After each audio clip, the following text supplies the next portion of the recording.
السلام علیکم ناظرین، میں ہوں آپ کا ہوسٹ محمد گلفام حیدر۔ آپ دیکھ رہے ہیں جینس ڈیلی۔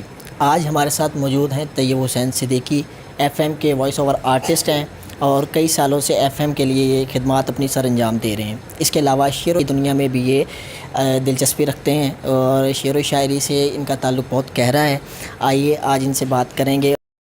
السلام علیکم جی۔ وعلیکم السلام، کیسے ہیں آپ؟ اللہ کا شکر، ٹھیک ٹھاک۔ آپ سنائیں کیسے ہیں؟ اللہ کی بڑی رحمت ہے۔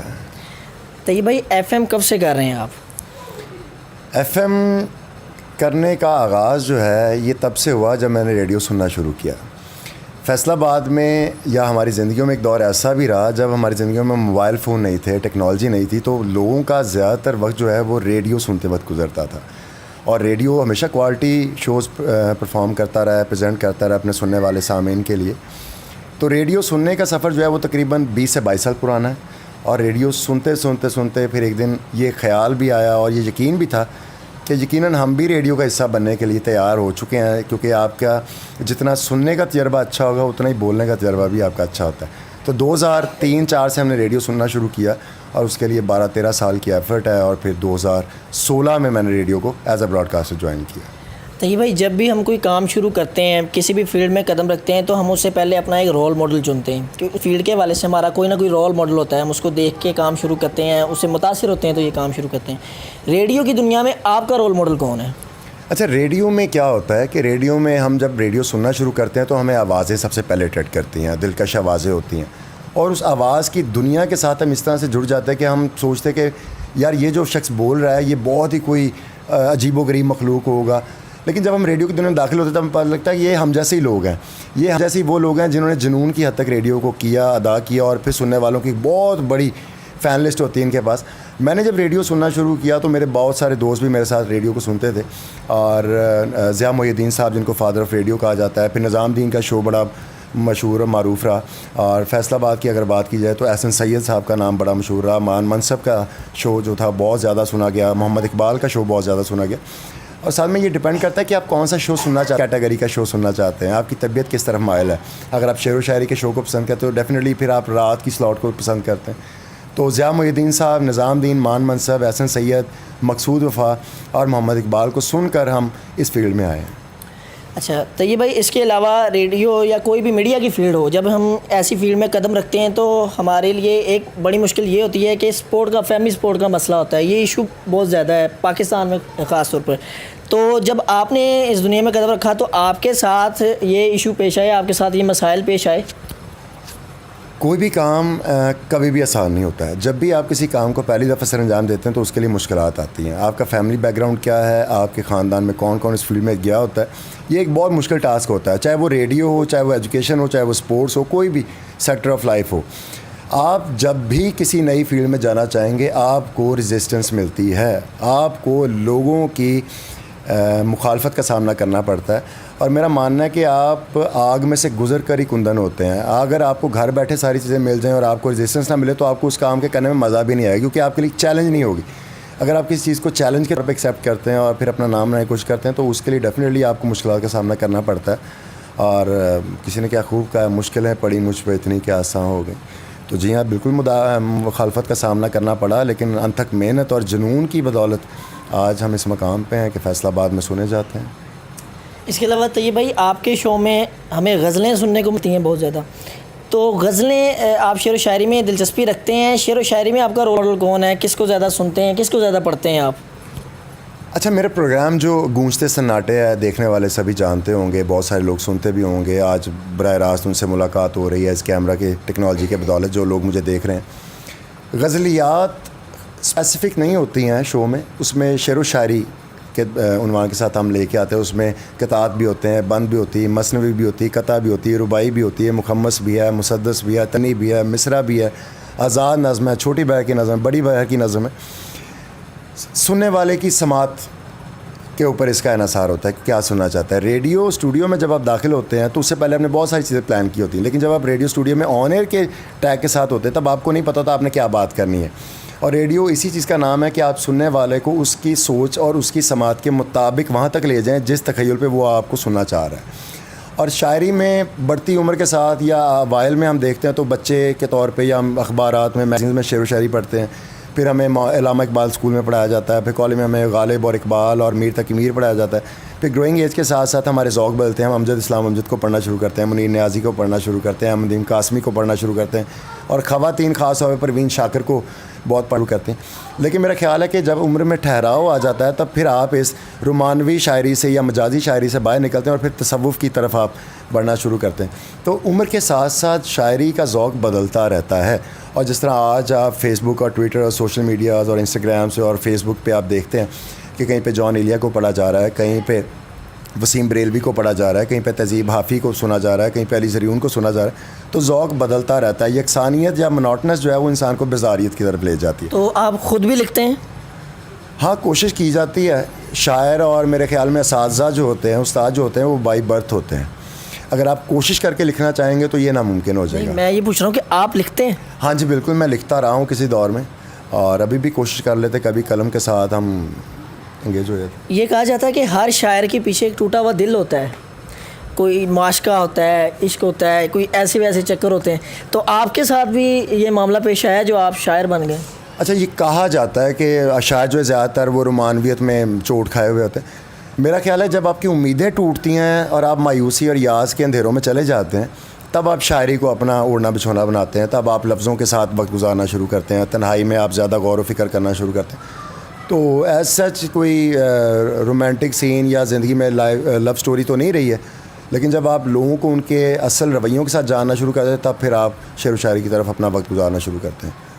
اس کے علاوہ طیب بھائی, ہم آپ کو سنتے ہیں, ابھی بھی ہمارے کئی ویورز آپ کو سن رہے ہیں. ایف ایم پہ آپ نے کئی پروگرامز کیے ہوئے ہیں, آپ کی فین فالوئنگ بہت زیادہ ہے, اور آپ کی زیادہ تر فین فالوئنگ جو ہے وہ آپ کی آواز کے دم پہ. آپ کی آواز بالی ووڈ ایکٹر نصیر الدین شاہ کے ساتھ بہت زیادہ ملتی ہے. تو اکثر ناظرین کا بھی یہ سوال ہوتا ہے, اور بذات خود میرا بھی یہ سوال آپ سے ہے کہ یہ آواز آپ نے کیا کاپی کرنے کی کوشش کرتے ہیں یا نیچرلی یہ آپ کا گلا ہے؟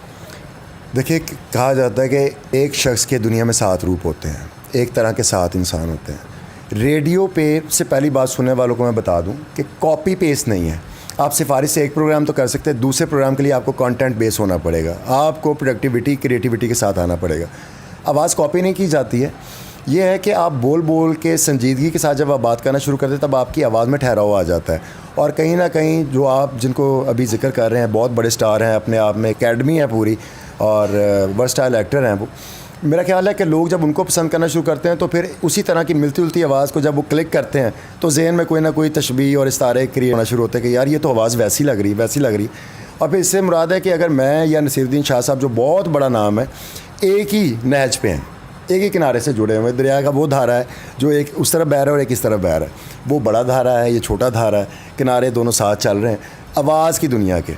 تو آواز کاپی نہیں کی جاتی ہے, آواز خدا کی طرف سے ایک عطا ہوتی ہے. ہاں, اس کا خیال بہت رکھنا پڑتا ہے کہ آپ کو سپائسز نہیں کھانے پڑتے, اور آپ ٹھنڈے پانی سے پرہیز کرتے ہیں, مسالہ جات سے پرہیز کرتے ہیں تاکہ آپ کا گلا جو ہے وہ خراب نہ ہو, کیونکہ ریڈیو جو ہے وہ آواز کا ایک جادو ہے, اور اس جادو کو برقرار رکھنے کے لیے شعبدہ بازی کرنی پڑتی ہے, آواز کو برقرار رکھنا پڑتا ہے. اچھا, آپ ایک معلم بھی ہیں, بچوں کو پڑھاتے ہیں, ہزاروں آپ کے اسٹوڈنٹس ہیں.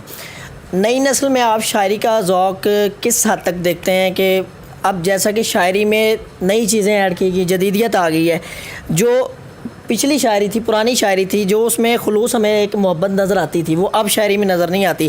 اسی طرح جو نوجوان ہمارے ہیں وہ اس شاعری کی طرف مائل نہیں ہوتے, جو نئی چیزیں اس میں ایڈ کی جاتی ہیں اردو ادب کے حوالے سے, اردو ادب جو جس کا کوئی تعلق نہیں اردو ادب سے, وہ چیزیں جب شاعری میں ایڈ کی جاتی ہیں تو نوجوان نیشن اس کی طرف مائل ہو جاتی ہے ہماری.